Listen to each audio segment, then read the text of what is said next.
अस्सलामु अलैकुम वरहमतुल्लाहि वबरकातुहू। अज़ीज़ तलबा, कैसे हैं आप? उम्मीद है आप सब खैरियत से होंगे। मैंने last time Urdu paper presentation से मुतल्लिक़ आपको मैंने बच्चों बताया था कि सवालात को किस तरह सीक्वेंस आप लोग हल करते हैं। तरतीब के साथ 9 सवाल हैं और उनके हल करने की अलग अलग तरतीब और अलग अलग तरीक़ा मैं आपके साथ ज़िक्र कर रहा था। तो हमने सवाल नंबर 9 सबसे पहले किया ज़रबुल अमसाल का। उसके बाद हमने नेक्स्ट पॉइंट पे सवाल नंबर 4 किया मुख्तसर सवालात का, शॉर्ट क्वेश्चंस का। और आज हम कर रहे हैं सवाल नंबर 6 होता है आई थिंक। सवाल नंबर 6, नज़म का मरकज़ी ख़्याल और नज़म का ख़ुलासा।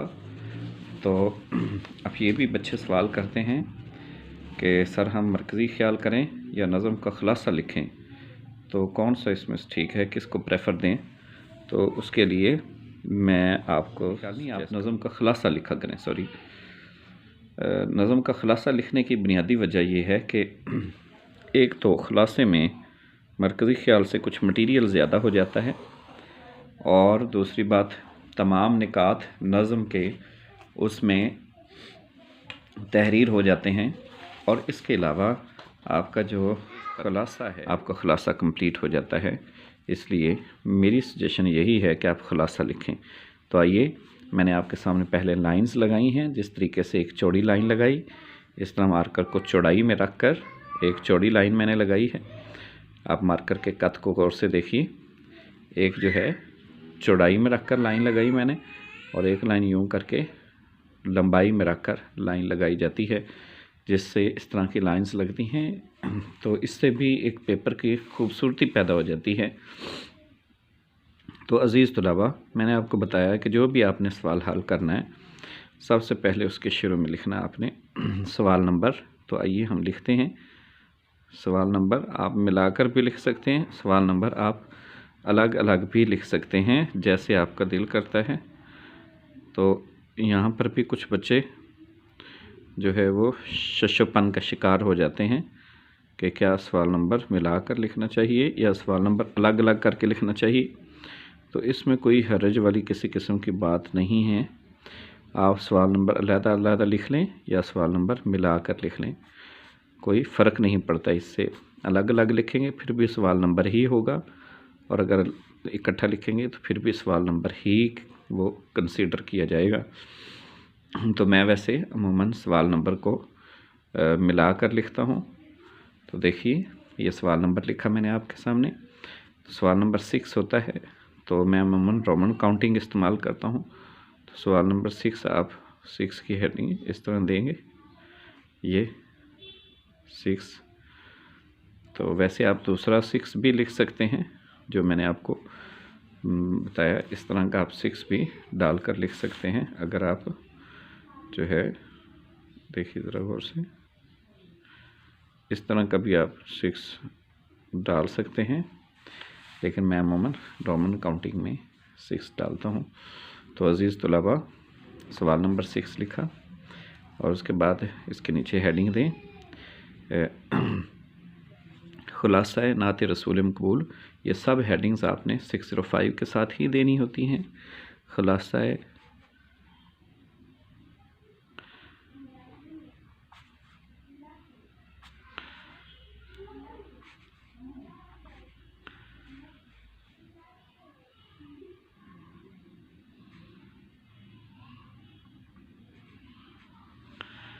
नात रसूल मकबूल।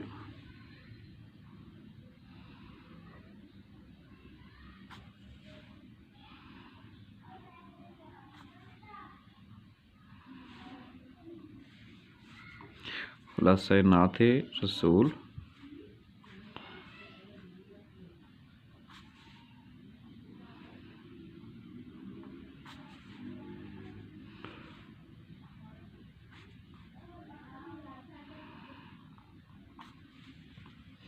ख़ुलासा नात रसूल मकबूल भी लिख लें।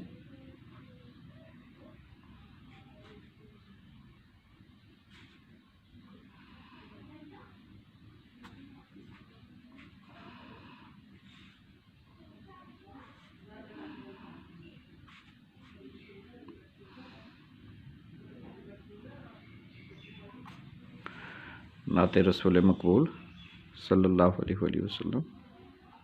कलम की नोक के साथ आप लिख सकते हैं।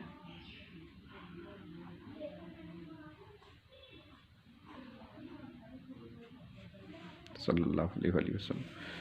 तो ये आपने हेडिंग दी खुलासा नाते रसूल मकबूल सल्लल्लाहु अलैहि वसल्लम।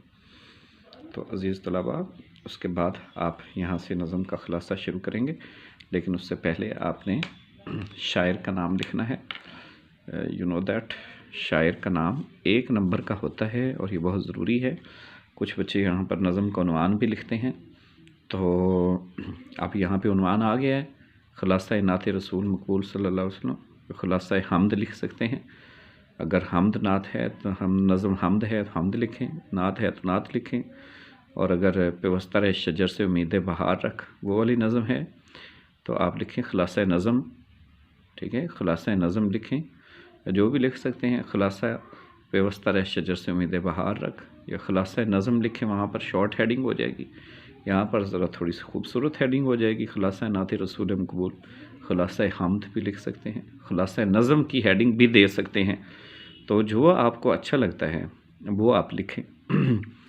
तीनों में से कुछ भी लिख सकते हैं। खुलासा नज़म भी लिख सकते हैं, खुलासा नात और हमद भी लिख सकते हैं। इसी तरह आप ये हेडिंग्स दे सकते हैं। अब नेक्स्ट अज़ीज़ तलबा, आपने लिखना है शायर का नाम।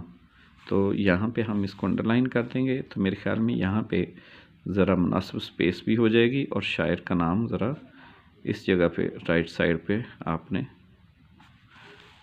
ये राइट साइड पे दाईं तरफ आपने यहाँ पे शायर का नाम लिखना होता है। उससे ये है कि खूबसूरती पैदा हो जाएगी। शायर का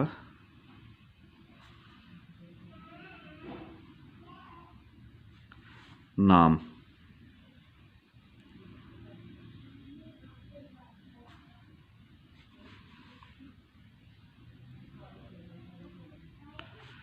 तो ये देखिए अजीज़ तलबा, शायर का नाम लिखा मैंने। बिल्कुल आपने सेंटर में, बिल्कुल दरमियान में आपने 2 नुक्ते डालने हैं। ये ऐसे, ये देखा आपने, मुनासिब स्पेस रखनी। शायर का नाम लिखा, थोड़ी सी स्पेस रखी। उसके बाद आपने ये देखें 2 डॉट्स डाले हैं। ये वक्फ़े लाज़िम कहते हैं इसको, अलामत राबता भी इसको कहते हैं। तो जहाँ उसके बाद थोड़ा सा बयान करना हो तो उसको अलामत राबता कहते हैं। और इसके बाद यहाँ पे आपने खूबसूरत तरीके से शायर का नाम लिख देना है। शायर का नाम आप पेन से लिखें या शायर का नाम आप जो है कलम की नोक के साथ लिखें। वो यहाँ पे बारीक करके जो है ना, इसके साथ भी आप लिख सकते हैं अमीर मिनाही, कोई हर्ज वाली बात नहीं है।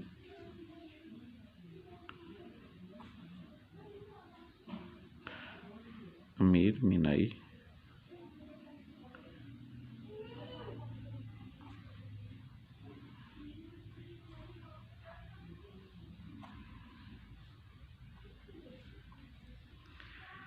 इसके बाद इस तरह अगर हमद है तो उसका मौलाना ताफसीन हाली, और अगर नात जो है नज़म बरसात की बहारें हैं तो फिर नज़ीर अकबर आबादी। और कोशिश करें कि शायर का मुसन्निफ़ का जहाँ भी नाम आता है पूरा नाम लिखें। तो अमीर मिनाई इनका नाम था पूरा, तो साथ में मोहम्मद भी आता है, वो भी हम लिखते हैं मोहम्मद अमीर मिनाई। मोहम्मद अमीर मिनाई, ये हमने पूरा नाम इनका लिखा।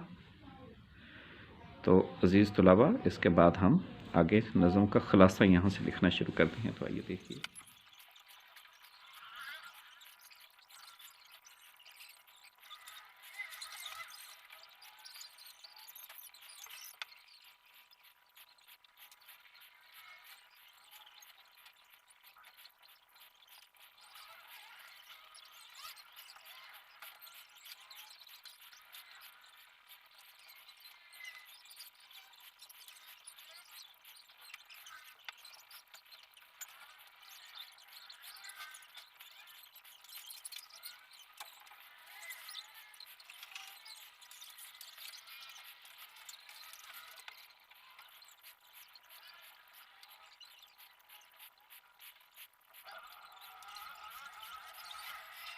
अज़ीज़ तुलबा, देखा आपने, मैंने आपके सामने पूरा खुलासा मुकम्मल लिखा है और ये मुकम्मल खुलासा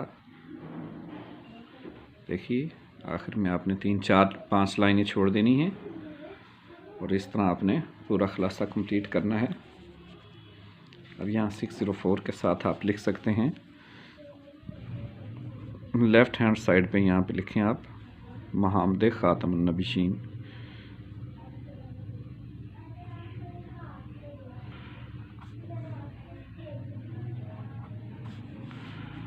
मोहम्मद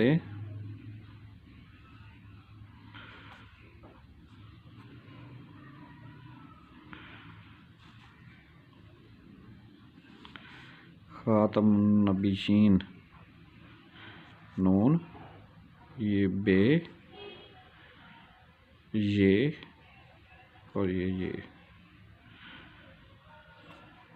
नून आ गया, ये आ गया, दूसरा ये आ गया, ये बे आ गया और ये नून आ गया और बिशीन। यहाँ पे आप ये एक नुक्ता लगाकर उसके नीचे खड़ी ज़ेर भी लगा सकते हैं, एक ये बनाकर। अगर आप इसको एक ये कंसीडर करें तो इसके नीचे जो है आप खड़ी ज़ेर भी यूँ करके लगा सकते हैं तो ख़ातमुन नबीशीन बन जाएगा। तो अज़ीज़ तलबा, इस तरह आप जो है वो अपना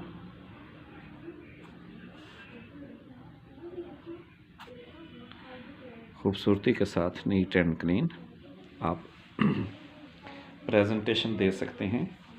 एक काम रह गया है, अभी आपने इसको अंडरलाइन करना है हेडिंग्स को। ये लो आखिर में, सबसे पहले आखिर में, पहले भी कर सकते हैं, साथ साथ भी कर सकते हैं, लेकिन अगर थोड़ा सा आप अर्ली लिख लें और एंड पे आप अंडरलाइन करना चाहें सारी हेडिंग्स को, तो उसमें भी कोई मुज़ायका नहीं है, ये बल्कि ये ज़्यादा अच्छी बात है। और लेकिन इसमें आपने ख्याल रखना है टाइम का। सबसे बड़ी चीज़ उर्दू में टाइम का ख्याल रखना होता है। बच्चे टाइम को मुकम्मल तौर पर मैनेज नहीं कर पाते, जिसकी वजह से बच्चों का पेपर रह जाता है। तो इसलिए अज़ीज़ तुलबा, मैं आपको नसीहत करता हूँ, आप जिस तरह मैंने पहली वीडियो में आपको शुरू में बताया है कि सवाल के लिए कितना टाइम है, आप टाइम को अच्छे से मेंशन करें और घड़ी अपने हाथ में रखें और उसके मुताबिक आप पेपर सोल्व करें। तो बस यही चीज़ आपने जो है वो फोकस करनी है। टाइम को आपने ज़्यादा से ज़्यादा ख़ास करना है, फोकस करना है। तो ये आपका 10 मिनट का जो है काम है। तो देखें, अब आप इसको देख लें अच्छे तरीके से। सवाल नंबर लिखा आपने, खुलासा नाते रसूल मकबूल लिखा और इस तरह आपने जो है वो शायर का नाम और पूरी प्रेजेंटेशन के साथ आपने ये देखें पूरा पेपर आपने कर दिया है। तो ये है मुकम्मल तौर पर आपका नात का खुलासा लिखने का तरीका।